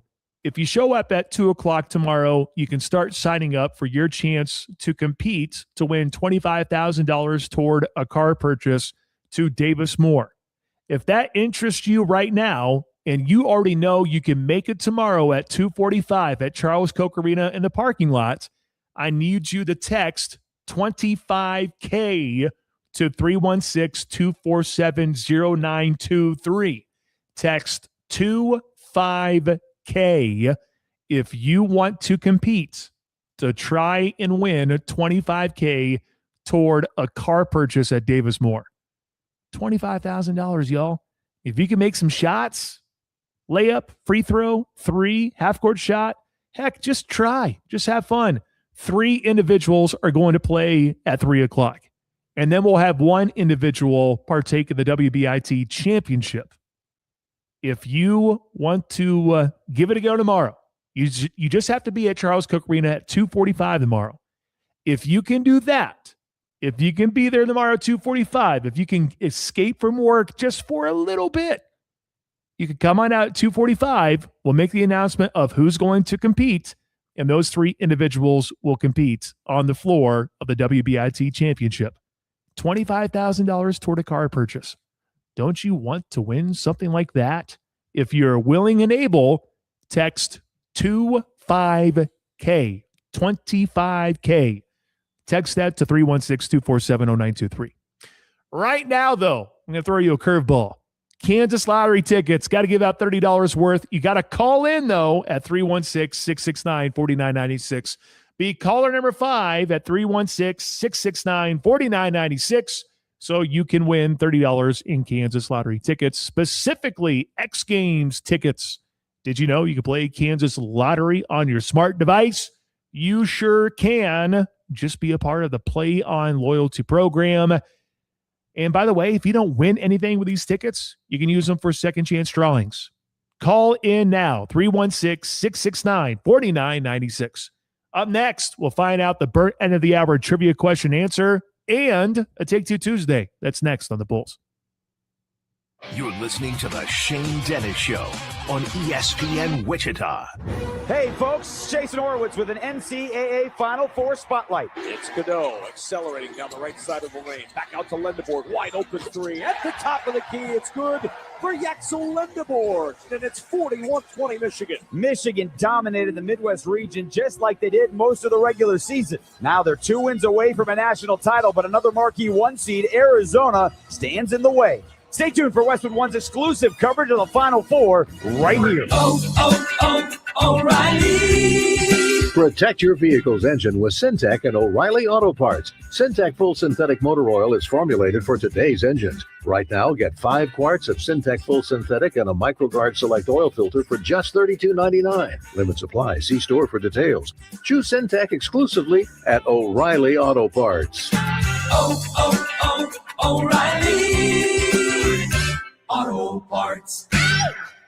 Today on Hey Culligan Smart Home, Smarter Water Softener. Here's Kevin. Hey Culligan, can a smart water softener lift those heavy salt bags for me? Kevin, it can.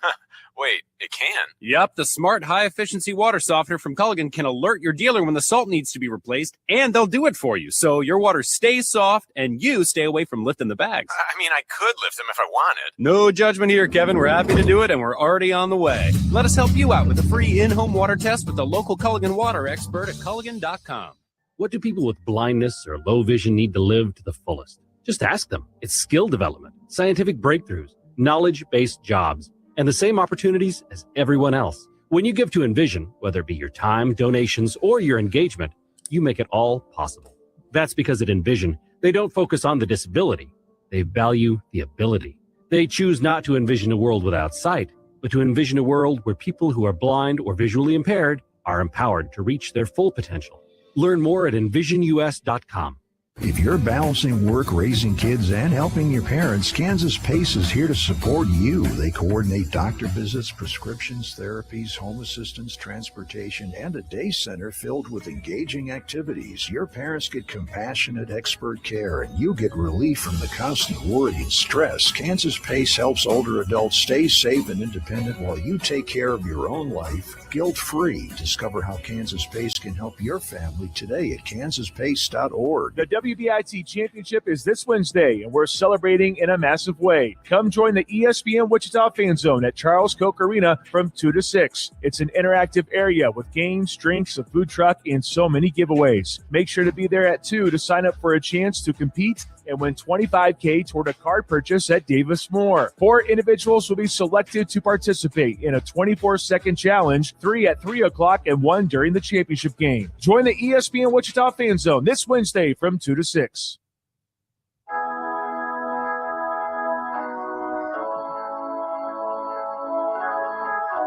Congratulations, Emmanuel.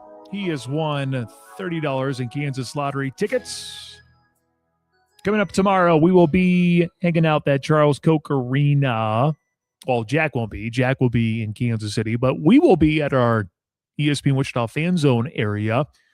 And telling you, just got another probably 5 people signed up for the 25K challenge. Just saying, if you want to win $25,000 toward a car purchase, all you have to do in 24 seconds, free throw, layup, three-pointer, half-court shot. Sounds easy, doesn't it? Of course, it's never that easy.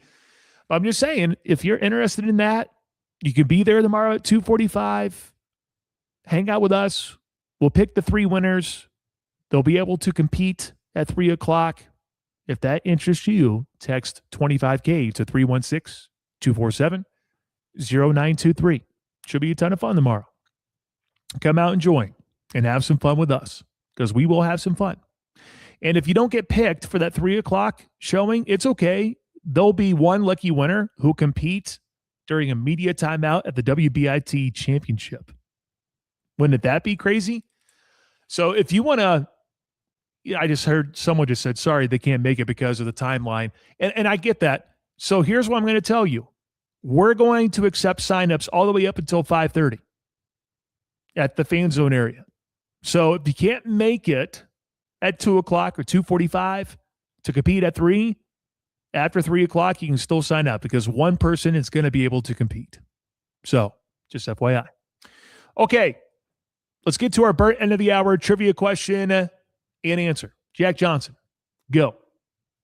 The last time Arizona won the national championship was 1997. The question was, how many players on that 97 squad were in the NBA or went on to play in the NBA? The correct answer, 5. Michael Dickerson, Mike Bibby, Miles Simon, Jason Terry, and A.J. Bramlett. Yeah, we had a lot of people say 4. 4 was a very popular one. Turns out it's 5. So you were close. We had a ton of people reach out, though. Y'all are crazy. Thank you so much for trying to win free barbecue, though. I would also be going crazy for some free barbecue. All right, Jack, Tuesday, Take Two Tuesday. What do we got? All right, pick your 2 favorite players to watch in this weekend's Final Four matchups. Favorite ones to watch? I mean, I don't think anyone is going to – I mean, let's be real. Kansas City boy, Keaton Wagler, that's the obvious number 1, is it not? I feel like that is number 1. You know what? I'll make it easy. This might be a cop-out, but I'm going to ride with it anyways. Keaton Wagler, Shawnee Mission Northwest boy, playing for the Fighting Illini, who, by the way, are favorites to beat UConn. And then the other person I would pick, formerly of the American Conference, Yaxel Lindborg, who was at UAB last year. He's now playing for Michigan.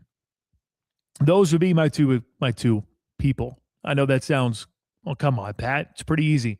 You're taking an easy way out. I can go with a bunch of players from Arizona, but it's not just one from Arizona. It's also not just one for UConn.